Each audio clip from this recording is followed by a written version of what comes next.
Hello friends, तो आज हम बात करेंगे एजेंट्स ऑफ पोलिनेशन के बारे में। तो मेनली दो टाइप ऑफ एजेंट्स होते हैं। तो सबसे पहले होता है हमारा एबायोटिक एजेंट और दूसरा होता है हमारा बायोटिक एजेंट। तो मेनली एबायोटिक एजेंट किसके थ्रू होता है? विंड और वाटर के थ्रू। और हमारा बायोटिक एजेंट होता है वो किसके थ्रू होता है? एनिमल या इंसेक्ट के थ्रू। ठीक है। फिर उसके बाद आता है हमारा जो मेजॉरिटी ऑफ प्लांट है वो यूज़ करते हैं बायोटिक एजेंट, मतलब एनिमल्स के थ्रू। ठीक है। फिर जो हमारा स्मॉल पोर्शन बच गया वो किसके थ्रू होता है? एबायोटिक, जो कि हमारा विंड और वाटर के थ्रू। ठीक है। अब आगे बढ़ते हैं। तो इसमें बता रखा है कि पोलन ग्रेन जब कांटेक्ट में आता है स्टिग्मा के, उसके फैक्टर क्या क्या हो सकते हैं? वो फैक्टर विंड और वाटर दोनों हो सकते हैं, है ना।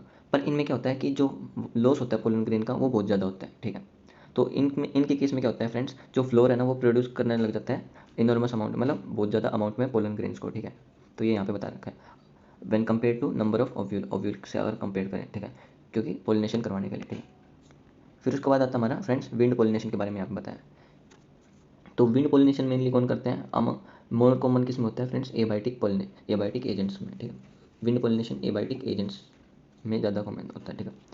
तो विंड पोलिनेशन में जो हमारे को ज़रूरत है, या फिर हम बता सकते हैं कि जो पोलन ग्रेन में फीचर क्या क्या होने चाहिए। ठीक है। तो पोलन ग्रेन कैसा होना चाहिए? लाइट पोलन ग्रेन होना चाहिए। ठीक है। विंड पोलिनेशन के लिए जो ज़रूरी है, क्योंकि लाइट पोलन ग्रेन होगा तो विंड करंट के थ्रू वो आसानी से ट्रांसफ़र हो जाएगा स्टिग्मा तक।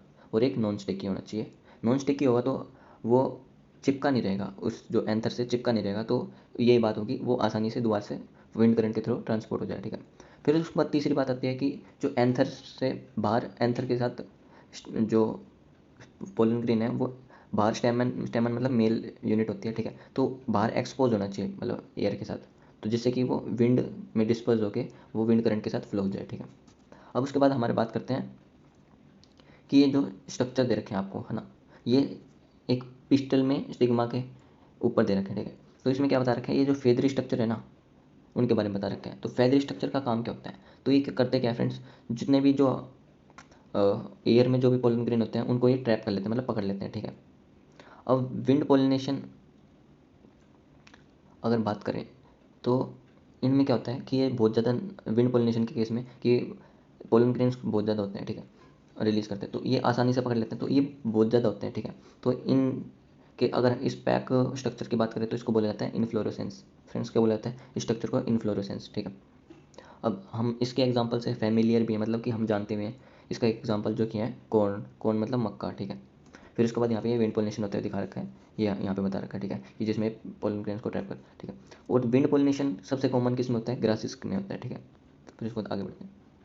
अब आता है हमारा पोलिनेशन बाई वाटर, मतलब वाटर पोलिनेशन। ठीक है। तो ये बहुत रेयर होता है। ठीक है। बस अबाउट 30% जेनरा और किसमें? मोनोकोटिलिडन्स में होता है। ठीक है।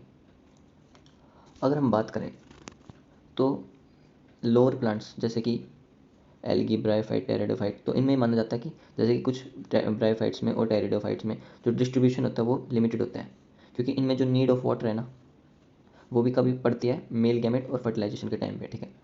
कुछ एग्जांपल वाटर पोलिनेशन के, वो जैसे कि एक प्लांट है वेस्लिनेरिया और हाइड्रिला। ठीक है। तो ये कहाँ ग्रो होते हैं फ्रेंड्स, मतलब उगते कहाँ पे? ये फ्रेश वाटर में। ठीक है। और जैसे कि सी ग्रास होगी, वो होगी जोस्टेरा। ठीक है। तो इनमें कैसे होता है फ्रेंड? तो इनमें सब में वाटर पोलिनेशन होता है, क्योंकि ये वाटर में ही ग्रो होता है, फ्रेश वाटर में, अभी हमने बताया। ठीक है। तो इनमें क्या होता है जो फिर उसके बाद आता है हमारा एक एग्जांपल हो रहा है वाटर हाइसिंथ और वाटर लिली। तो इनकी बात कर रहे थे। तो जो फ्लावर होते हैं ना वो पानी के अंदर तो इमर्ज होते हैं इनमें, पर जो मेनली जो फीमेल फ्लावर होते हैं ना उसकी स्टॉक बड़ी होती है। ठीक है। मेल फ्लावर से। ठीक है। तो उसकी स्टॉक बाहर होती है, वाटर के बाहर। और जो पोलन ग्रेन होते हैं उनकी स्टॉक होती है छोटी। तो वो पोलन ग्रेन और फ्लावर एक साथ ही रिलीज होके वाटर की सरफेस पे आ जाते हैं। ठीक है। तो उसको उसमें चांसेस होते हैं पोलिनेशन, वो इंसेक्ट भी पोलिनेट कर देता है उसको, और विंड पोलिनेशन भी हो जाता है उसमें। ठीक है। अगर हम बात करें वेस्लिनेरियम में। ठीक है।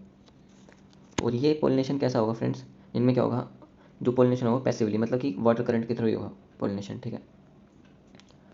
फिर उसके बाद हमारा आता है कि अ, कई जैसे कि सी ग्रासेस में क्या होता है, जो ग्रास होती है वो सबमर्ज, मतलब पानी के अंदर ही अंदर होती है। ठीक है। तो पोलन ग्रेन्स रिलीज होते हैं पानी के अंदर ही। ठीक है। और जो पोलन ग्रेन जो रिलीज होते हैं वो कैसे स्ट्रक्चर के होते हैं? लॉन्ग रिबन रिबन जैसे स्ट्रक्चर के होते हैं। ठीक है। और इसमें भी पैसिवली पोलिनेशन होगा। ठीक है। वाटर के अंदर। ठीक है। वो भी वाटर करंट से। ठीक है। फिर उसके बाद हमारे बता रखा है कि जो पोलन ग्रेन्स हैं वो प्रोटेक्टेड होते हैं एक वेटिंग शीट या कवरिंग, जिसको बोलते हैं म्यूसिलेंजियस कवरिंग, ठीक है। तो थैंक यू फ्रेंड्स, अगली वीडियो में पढ़ेंगे हम बायोटिक एजेंट। और एक चीज़ और, जो एबायोटिक एजेंट्स में होते हैं ना, जो प्लांट, तो इनमें क्या होता है फ्रेंड्स, जो नेक्टर और जो कलर होता है ना, वो एक तो नेक्टर नहीं होता, नेक्टर मतलब इनमें शहद नहीं होता, ठीक है, मतलब रस, सॉरी रस, रस नहीं होता। और दूसरी चीज़ क्या फ्रेंड्स, इनका कलरलेस होते हैं फ्लावर वगैरह। Thanks for watching.